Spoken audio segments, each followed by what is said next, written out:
With the breakup of the Soviet Union and the fall of communist governments in Eastern Europe in the late 20th century, large-scale May Day celebrations in that region declined.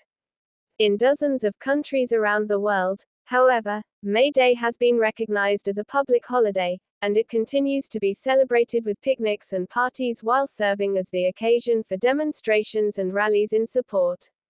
Though Western world is successful strategically in declining the importance of May Day by converting air crash alerts, May, to mere celebrations with red flags on holiday, but this world is witnessing with more pain of exploitation of working and middle class, human trafficking, international monetary loans to third world countries at harsh terms and conditions based upon political agendas, women prostitution, child labor and prostitution, and military and political aggression on small countries and regions in the world. Recently, the adverse situation of Gaza can't be subtracted from the suppressed nationalities of the world. Religious terrorism, ethnic conflicts and economic crisis is burning humanity. All efforts of UNO under Universal Declaration of Human Rights seems only wording for political agenda of big powers.